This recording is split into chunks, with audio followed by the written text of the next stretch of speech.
อัฐประយោជន៍ដ៏អស្ចារ្យនៃការទទួលទានផ្លែចេកជារៀងរាល់ថ្ងៃផ្លែចេកគឺជាផ្លែឈើដ៏មានប្រជាប្រិយភាពបំផុតមួយ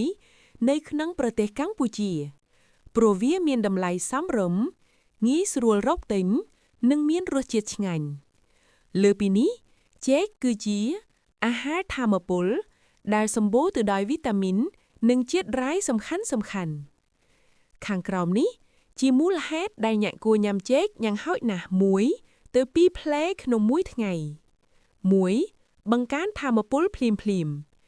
ចេកសម្បូរទៅដោយជាតិស្ករធម្មជាតិ Sucrose, Fructose និង Glucose និងជាតិសរសៃវាផ្ដល់ថាមពលដល់រាងកាយបានយ៉ាងរហ័សដែលជាមូលហេតុធ្វើឲ្យកីឡាករចូលចិត្តញ៉ាំចេកមុនពេលឬអំឡុងពេលប្រកួត2ជំនួយដល់សុខភាពបេះដូងចេកសម្បូរទៅដោយប៉ូតាស្យូមដែលជាជាតិរ៉ែដ៏សំខាន់សម្រាប់ជួយរក្សាកម្រិតសម្ពាធឈាមឲ្យមានតុល្យភាពនិងកាត់បន្ថយហានិភ័យនៃជំងឺហ្វោដាត់សរសៃឈាមខួរក្បាលនិងជំងឺបេះដូង3ជំនួយដល់ប្រព័ន្ធរំលាយអាហារជាតិសរសៃ Fiber នៅក្នុងផ្លែចេកជួយសម្រួលដល់ចលនាពោះវៀនការពារការទល់លាមាបនិងជួយឲ្យប្រព័ន្ធរំលាយអាហារដំណើរការបានល្អលើសពីនេះវាមានសារធាតុជួយបន្សាបជាតិអាស៊ីតក្នុងក្រពះផងដែរ4ជំនួយដល់សុខភាពផ្លូវចិត្តនិងអារម្មណ៍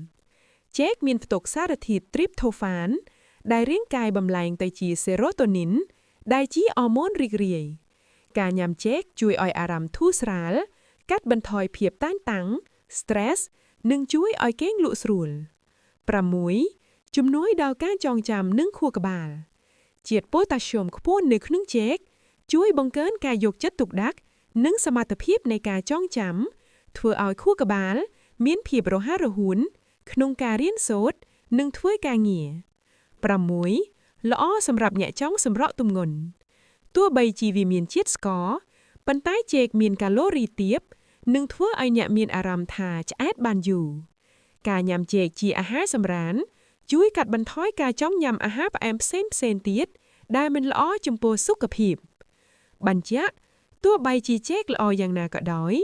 សម្រាប់អ្នកមានជំងឺទឹកនោមផ្អែមកម្រិតខ្ពស់គួរពិភាក្សាជាមួយគ្រូពេទ្យអំពីបរិមាណដែលត្រូវញ៉ាំឲ្យបានត្រឹមត្រូវ